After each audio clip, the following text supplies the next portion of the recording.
अस्सलाम वालेकुम students. Hope you all are fine. Students, आज हम bio class 11 chapter number 7 topic number 2 sub topic number 4 fungi like protist myxomycota and oomycota पढ़ेंगे। So let's start. बच्चों, already हम protist के दो ग्रुप्स पढ़ चुके हैं। लाइक एनिमल लाइक प्रोटिस्ट पढ़ चुके हैं, देन हमने प्लांट लाइक प्रोटिस्ट पढ़े। आज हम पढ़ेंगे फंजाइल लाइक प्रोटिस्ट। ठीक है, तो इसमें हमारे पास दो आ जाते हैं, मिक्सोमाइकोटा एंड ऊमाइकोटा। सबसे पहले हम डिस्कस करेंगे मिक्सोमाइकोटा का, which are also called slime mould. Slime moulds, specifically plasmodial slime mold, typically exist as plasmodium. It is a diploid multinucleated cytoplasmic mass wrapped in slime sheet. कह रहे बच्चों, जो स्लाइम मोल्ड्स हैं ये exist करते हैं as Plasmodium. ठीक है, ये क्या है? ये डिप्लॉयड मल्टी न्यूक्लिएटेड, यानी इनमें बहुत सारे न्यूक्लियस प्रेजेंट होते हैं। साइटोप्लाज्मिक मैस है विच इज रैप्ड या covered in slime sheet under favourable conditions for growth. For example, when there is not enough water, this plasmodium develops many sporangia. कह रहा है कि जब अनफेवरेबल कंडीशंस होती हैं, ठीक है, कि जब इनफ वाटर ना हो, तो ये जो प्लाज्मोडियम है ये क्या डेवलप कर लेता है? Sporangia. These sporangia are special because they make new cells called spore through a process called meiosis. कह रहा है ये जो स्पोरेंजिया हैं ये स्पेशल होते हैं क्योंकि ये न्यू सेल्स बनाते हैं जिनको हम कहते हैं स्पोर्स, और ये किस प्रोसेस के थ्रू बनाते हैं? Myiasis. A sporangium, Greek word spora means seed and angion vessel, is a reproductive structure that produces spores by meiosis. क्या जो स्पोरेंजियम है वर्ड, ये दो ग्रीक वर्ड से निकला है। स्पोरा मीन्स होता है सीड एंड एंजियम मीन्स वेजल, यानी सीड वेजल कह सकते हैं। क्या है? ये एक रिप्रोडक्टिव स्ट्रक्चर है जो कि स्पोर्स प्रोड्यूस करता है थ्रू मियासिस। इन प्लाज्मोडियल स्लाइम, स्पोर्स लीज अ हैप्लॉइड फ्लैजिलेटेड सेल और एन इमीबॉइड सेल। कह रहा है बच्चों, प्लाज्मोडियम स्लाइम में क्या होता है कि ये जो स्पोर्स हैं ये रिलीज करते हैं एक हेप्लॉइड फ्लैजिलेटेड सेल जिसको हम इम्यूबॉइड सेल कहते हैं। Eventually the two of them fuse to form a diploid zygote that feeds and grow producing multinucleated plasmodium once again. और फिर क्या होगा कि वो जो उसने फ्लैजिलेटेड सेल या इम्यूबॉइड सेल रिलीज किए हैं वो उनमें से दो फ्यूज करेंगे और डिप्लॉइड zygote बना लेंगे जो फीड करेगा और ग्रो करेगा और प्रोड्यूस कर देगा एक multi nucleated Plasmodium. Characteristic of slime mold are interesting to biologists because the life cycle involves many changes in form. कह रहा है कि जो स्लाइम मोल्ड की कैरेक्टरिस्टिक्स हैं वो इंटरेस्टिंग हैं बायोलॉजिस्ट के लिए क्योंकि जो इनकी लाइफ साइकिल है पूरा, उसमें बहुत सारी चेंजेस आती हैं फॉर्म में।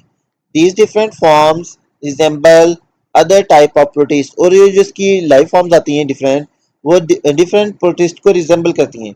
ये देखिए बच्चों, नीचे फिगर 7.11 में life cycle of plasmodial slime mould Physarum दिया हुआ है। ठीक है, अब देखिए सबसे पहले हमारे पास एक मैच्योर प्लाज्मोडियम था, उसके ऊपर क्या हुआ है? स्पोरेंजिया फॉर्मेशन बिगन हुई है, फिर यंग स्पोरेंजियम बन गए।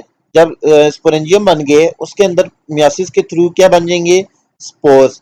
स्पोर जर्मिनेट करेंगे और जर्मिनेट करके क्या बना लेंगे? Amoeboid cells. ठीक है, और दूसरे क्या बना लेंगे? Flagellated cell. ठीक है, स्पोर जर्मिनेट करके दो तरह के सेल बना लेंगे, amoeboid cells and flagellated cells. अब इनमें डिफरेंट क्या है? फ्लैजिलेटेड सेल्स में फ्लैजेला प्रेजेंट है, अमीबॉइड सेल में फ्लैजेला एब्सेंट है।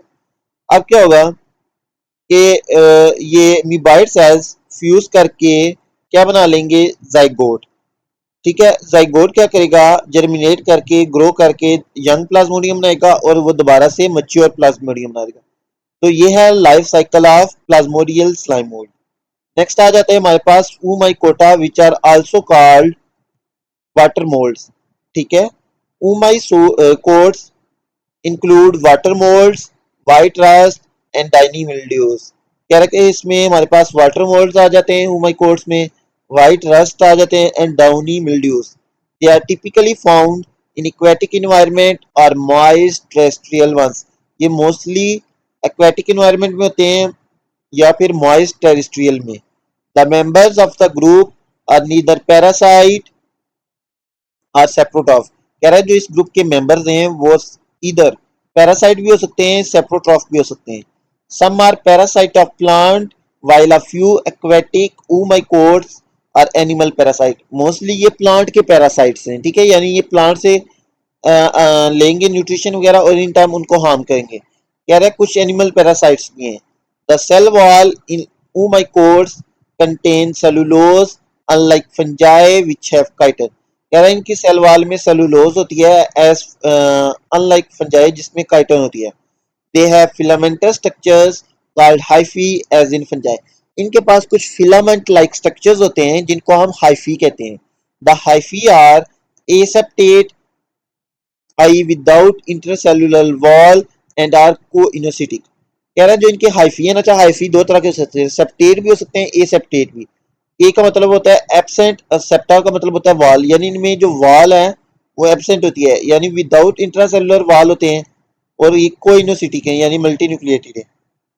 The life cycle of oomacotes is characterized by both sexual and asexual reproduction. The life cycle involves the production of swimming spores called zoospores that are produced asexually from structures called sporangia। क्या है बच्चों, इनका जो life cycle है वो start कैसे होता है कि सबसे पहले स्विमिंग स्पोर्स प्रोड्यूस होते हैं जिनको हम जू स्पोर्स होते हैं कहते हैं, और वो प्रोड्यूस कहाँ से होते हैं, वो प्रोड्यूस होते हैं स्पोरेंजिया से, ठीक है। Zoospores are released into environment and can move through water due to a single whip like flagellum. वो जो जू स्पोर्स है वो एनवायरनमेंट में रिलीज हो जाते हैं और वो मूव करते हैं वाटर के साथ, किसकी मदद से, फ्लैजेला की मदद से। These zoospores found suitable conditions to attach, germinate into germ tube and form filamentous hyphae। कह रहा है ये जो जूस्पोर्स हैं ये suitable conditions फाइंड करेंगे अटैच होने के लिए, जर्मिनेट करने के लिए, और जर्मिनेट करके ये बना लेंगे जर्म ट्यूब, जो कि क्या बना लेती है, फिलामेंट, एक filamentous hyphae. Some oomacotes can also produce thick-walled oospores which serve as survival strategy। कुछ जो है वो थिक वाल्ड oospores भी बना लेते हैं जो सर्वाइवल स्ट्रेटजी के तौर पे यूज करते हैं, ठीक है। For sexual reproduction there are two types of gametangia, the female gametangium called oogonium and male gametangium called antheridium। the antheridia contain numerous male nuclei which are functional male gametes and the oogonia। कह रहा है कि इसके पास दो तरह के gametangia होते हैं, फीमेल गेमिटेंजिया और मेल गेमिटेंजिया। फील गेमिटेंजिया को हम कहते हैं ऊगोनियम, मेल गेमिटेंजिया को हम कहते हैं एंथ्रीडियम। कहता है जो एंथ्रीडिया है उसके पास बहुत सारे मेल न्यूक्लियाई होते हैं जो एक्ट करते हैं as male gamete and the oogonia contain from 1 to 8 egg which act as female gamete। The movement of content of antheridium into oogonium leads to fusion of one or more pair of male nuclei with egg। कह रहा है कि जो antheridium के जो contents हैं जब वो मूव करके ऊगोनियम जाएंगे तो क्या हो जाएगी, फ्यूजन हो जाएगी वन और मोर मेल प्ले की एक्स के साथ।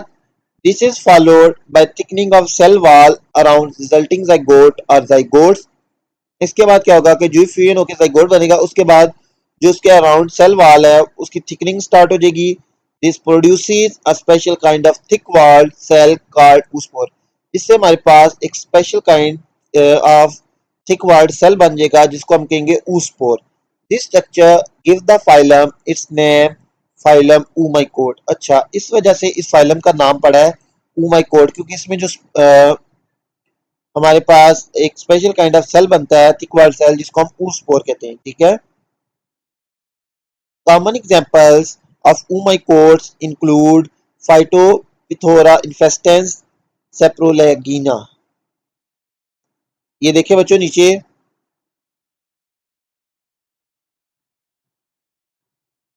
Figure 7.12 life cycle of Phytophthora infestans and oomacote और ऑन पोटैटो, इसका लाइफ साइकिल शो किया हुआ है। अब देखें, सबसे पहले हमारे पास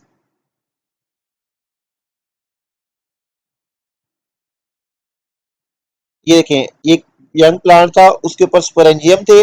इस साइड भी देखिए सेक्सुअल रिप्रोडक्शन, स्पोरेंजियम से हमारे पास क्या बन गए, उसके ऊपर जूस्पोर्स, जूस्पोर्स जो है वो सिस्ट बना लिया, और वो क्या किया, इन्फेक्ट किया टैटू प्लांट को, ठीक है। फिर उसमें क्या होगा कि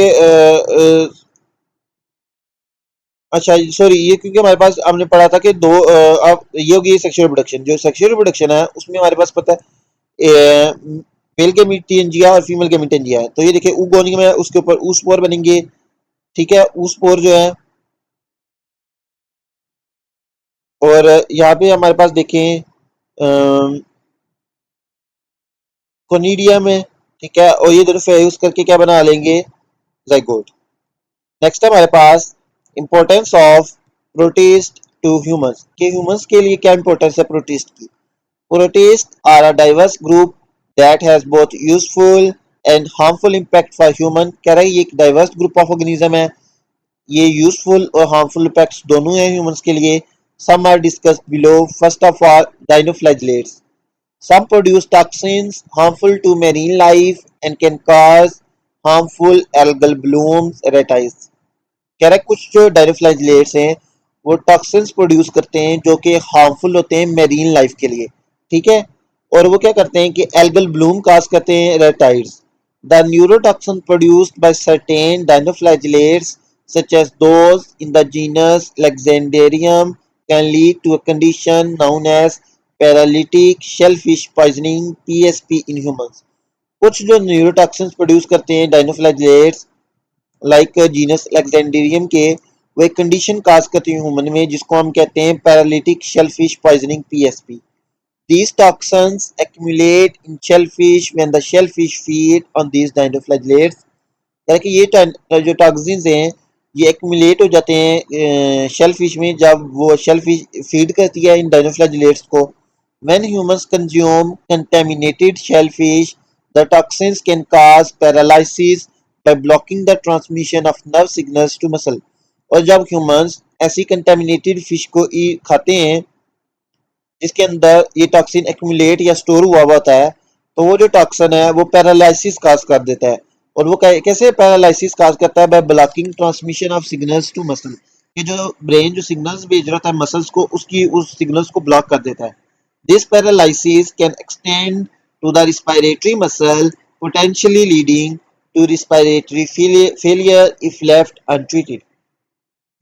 अरे बच्चों, ये जो पैरालिसिस है ये एक्सटेंड हो सकता है, फैल सकता है रिस्पिरेटरी मसल्स तक, और पोटेंशियली रिस्पिरेटरी फेलियर काज कर सकता है अगर हम इसको ट्रीट ना करें। Other dinoflagellate are primary producers in aquatic food chain and are important source of food for small animals in the ocean। और जो बाकी डाइनोफ्लैजिलेट्स हैं वो प्राइमरी प्रोड्यूसर्स हैं एक्वेटिक फूड चेन्स में। और जो फूड चेन्स हमने पढ़ा हुआ है ना कि जो सीरीज ऑफ जो ऑर्गेनिज्म होती है जहाँ से एनर्जी एक से दूसरे इंडिविजुअल पे ट्रांसफर होती है, कि सबसे पहले जो हमारे पास प्रोड्यूसर्स होते हैं लाइक प्लांट्स, वो सनलाइट एनर्जी को यूज करके क्या करते हैं, फूड प्रिपेयर करते हैं, देन उनको primary consumers, then secondary consumers, then tertiary consumers, और देन डिकम्पोजर्स खाते हैं, ठीक है, फीड करते हैं। तो ये एक साइकिल होता है, फूड चेन होती है, ठीक है।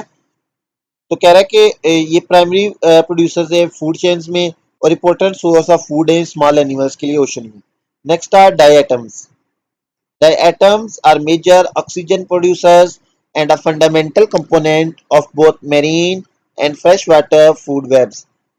कह रहा है बच्चों जो डायटम्स है ये मेजर ऑक्सीजन प्रोड्यूसर्स हैं और एक ये फंडामेंटल कंपोनेंट हैं marine and fresh water food webs का। Additionally, their intricate silica shells called crustals have applications in various industries from cosmetics and pharmaceuticals to nanotechnology। उसके अलावा कह रहा है कि जो इनका इंट्रिकेट सिलिका शेल होता है जिसको हम क्रिस्टल्स कहते हैं, उसकी एप्लीकेशंस हैं बहुत सारी इंडस्ट्री में, कॉस्मेटिक्स में, फार्माक्यूटिकल्स में, नैनो टेक्नोलॉजी में। Next are brown algae. Brown algae including edible kelp, edible होते हैं जिनको हम खा सकते हैं, ठीक है, are a nutritious food source specially in Asian cuisines providing vitamin and minerals. कह रहा बच्चों जो ब्राउन एल्गी हैं इंक्लूडिंग केल्प्स, ये एक न्यूट्रियस फूड सोर्स हैं स्पेशली एशियन क्यूजीन्स में, और ये प्रोवाइड करते हैं हमें विटामिन और minerals. Their alginates find extensive industrial use as thickeners and stabilizers in food and pharmaceuticals. उसके अलावा ये एक्सटेंसिवली यूज होते हैं as thickener and stabiliser in food and pharmaceutical industry. Ecologically, brown algae such as kelp forest help protect coastlines from erosion, benefiting coastal communities. उसके अलावा कह रहा है कि जो ब्राउन एल्गी हैं लाइक केल्प फॉरेस्ट, ये हेल्प करते हैं कोस्ट लाइन को इरोजन से बचाते हैं, ठीक है, और बेनिफिट पहुंचाते हैं कोस्टल कम्युनिटीज को. Additionally they play a role in marine biodiversity. Next are red algae. They are important economically as their significance extends beyond their role as a food source in dishes like sushi. कह रहा है कि economically बहुत important है क्योंकि जो इनकी significance है वो बहुत ज़्यादा है beyond the role as food source in dishes like sushi. They are used in cosmetic industry due to their natural pigments and potential skin care benefits. कह रहा है कि ये कॉस्मेटिक इंडस्ट्री में यूज होते हैं इनके नेचुरल पिगमेंट्स की वजह से और बहुत ज़्यादा स्किन केयर बेनिफिट्स की वजह से. One notable product derived from red algae is agar, which is widely used in microbiology labs for growing cultures and even as a material for taking dental impressions. कह रहा है कि एक जो notable product है जो रेड एलजी से हमें मिलता है वो है एगर, जो कि हम बहुत ज़्यादा यूज़ करते हैं माइक्रोबायोलॉजी लैब्स में कल्चर्स ग्रो करवाने के लिए, ठीक है. Red LG serve as valuable subjects in biotechnology research and offer insight into innovative applications in fields such as sustainable energy and pharmaceuticals. कह रहा है बच्चों जो रेड एलजी है ये एक वैल्यूएबल सब्जेक्ट है बायोटेक्नोलॉजी रिसर्च में. उसके अलावा ये बहुत सारी इंसाइट्स प्रोवाइड करता है हमें in fields such as sustainable energy and pharmaceuticals. Next is green algae. They are important producers in ecosystem. ये इम्पोर्टेंट प्रोड्यूसर्स है इकोसिस्टम में. Chlorella is not only extensively being used in research in photosynthesis but also serve as a nutritious food source offering high protein content and essential vitamin. क्या है जो chlorella है ये सिर्फ एक एक्सटेंसिवली रिसर्च में यूज नहीं होता बल्कि ये एक न्यूट्रियस फूड सोर्स भी है. In Taiwan and Japan, dried chlorella is sold as health food. कह रहा है कि ताइवान और जापान में जो ड्राइड क्लोरेला है ये बेचा जाता है as health food. Additionally green algae have garnered attention for their potential as biofuel source, particularly in the production of sustainable energy. उसके अलावा ग्रीन एल्गी ने एक पोटेंशियल बायोफ्यूल सोर्स भी है, ठीक है. Their ability to convert sunlight into energy through photosynthesis make them promising candidate for addressing future energy needs while reducing environmental impact. कह रहा है कि इनके पास जो एबिलिटी है कि ये सनलाइट को कन्वर्ट करते हैं एनर्जी में थ्रू फोटोसिंथेसिस, ये इनको एक इम्पोर्टेंट कैंडिडेट बना देती है फॉर फ्यूचर एनर्जी नीड्स को डील करने के लिए, ठीक है. Next is Plasmodium. Plasmodium species are responsible for malaria, a deadly disease affecting millions worldwide. क्या है जो प्लाज्मोडियम की स्पीशीज है वो रिस्पॉन्सिबल होती है मलेरिया के लिए. ये एक डेडली डिजीज है जो मिलियंस ऑफ पीपल को अफेक्ट करती है world wide. Understanding this protist is crucial for efforts to combat and prevent malaria. कह रहा है इन प्रोटेस्ट को अंडरस्टैंड करना इसलिए ज़रूरी है ताकि हम मलेरिया से क्या कर सके फाइट कर सके और प्रिवेंट बच सके. Entamoeba histolytica. This protozoan when ingested usually through contaminated food or water can lead to a condition known as amoebic dysentery or gastrointestinal disease। कह रहा है जब इस प्रोटोजोआ को हम इंजेस्ट करते हैं कंटेमिनेटेड फूड के थ्रू या वाटर के थ्रू, तो हमें कंडीशन या डिजीज हो जाती है जिसको हम कहते हैं amoebic dysentery। This parasitic infection can cause severe diarrhea, abdominal pain and fever। इसमें क्या हो सकता है कि हमें severe diarrhea हो सकता है, abdominal pain हो सकता है, fever। If left untreated, Entamoeba histolytica infections can become life threatening। अगर हम इसको अनट्रीटेड छोड़ दें यानी इसका इलाज नहीं करें तो ये इसका जो इन्फेक्शन होता है वो लाइफ थ्रेटनिंग हो सकता है, यानी लाइफ के लिए खतरा हो सकता है। Next is acanthamoeba. It is a genus of amoeboid protozoa found in various environments, including soil, water, and even human-made environments like swimming pool and contact lenses cases. Acanthamoeba can cause infections in humans, primarily affecting eyes, skin, and rarely the central nervous system। क्या कह रहा है ये humans में infection काज करता है, eyes को affect करता है, स्किन को अफेक्ट करता है और रेयरली यानी बहुत कम सेंट्रल नर्वस सिस्टम को भी अफेक्ट करता है। Eye infections known as acanthamoeba keratitis can result from improper contact lens hygiene or exposure to contaminated water। Next is Phyto Phytophthora infestans. It is known for causing the devastating Irish potato famine, and this protest continues to affect potato crops globally। क्या है ये जाना जाता है devastating Irish potato famine काज करने के लिए, और ये जो प्रोटेस्ट है ये कंटिन्यू है अफेक्ट कर रहा है पोटैटो क्रॉप को globally. Potato plants infected with Phytophthora infestans show individual leaflets with small brown, dead and scared areas. Short, specialized branches called ostoria penetrate the leaves to obtain nourishment. In addition to leaves, tubers are also infected with fallen sporangia. As a result, the whole plant is killed. It can be controlled by destroying all infecting plants before lifting tubers। So students, अच्छा ये नीचे देखिए बच्चों, figure 7.13 दी हुई है फिटोफ्थोरा infestans, ठीक है। So students हमारा ये टॉपिक कंप्लीट हो चुका है, होपफुली आपको समझ आ गया होगा। If you have any doubt you can ask in comment section. Please like share and subscribe my YouTube channel. Thank you.